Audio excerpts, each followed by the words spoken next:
Hello guys, what's up once again? Palaboy OFW here. So for today's vlog mga idol is trending na trending ngayon si Chloe San Jose mga idol. Mayroon kasing isang vlogger na nag-post tungkol sa past issue niya. Hindi ko alam kung totoo to. Ako, nagtatanong lang din ako. Clear disclaimer lang mga lodi.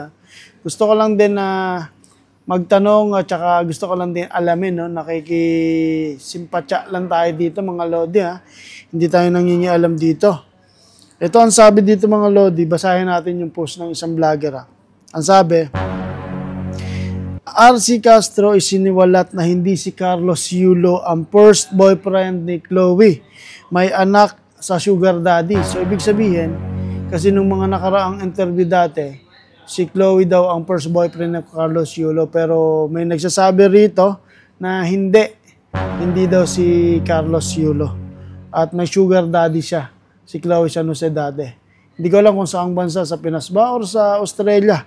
Sugar daddy, so ibig sabihin matanda at nagkaanak sila nito.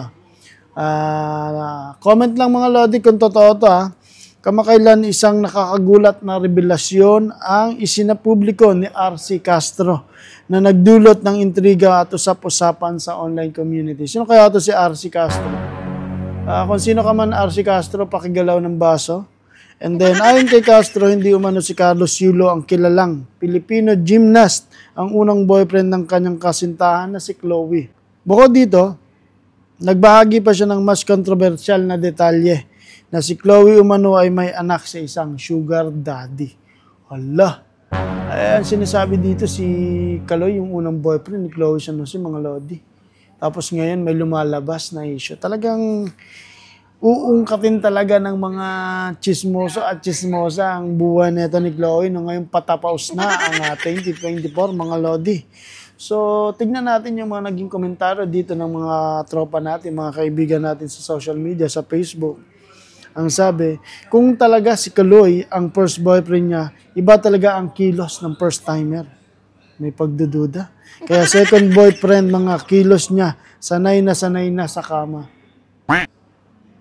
Matindi yun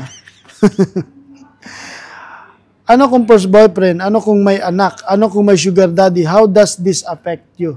So, sabagay, kanya-kanyang trip yan.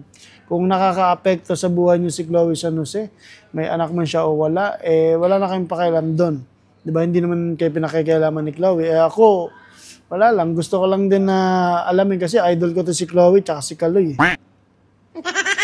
May diferensya si Chloe, parang wala ng babae na iibig sa kanya. Kaya, wala na siguro siyang na-meet na girl, kundi itong si Goldie. Ay yung isa pang sabi ng isang netizen mga lodi. So, ikaw Lods, sa palagay mo, may sugar daddy ba si Chloe San Jose dati? Kung siya ay nasa Australia or nasa Pilipinas? Please comment down below ang inyong opinion at yun lang mga lodi.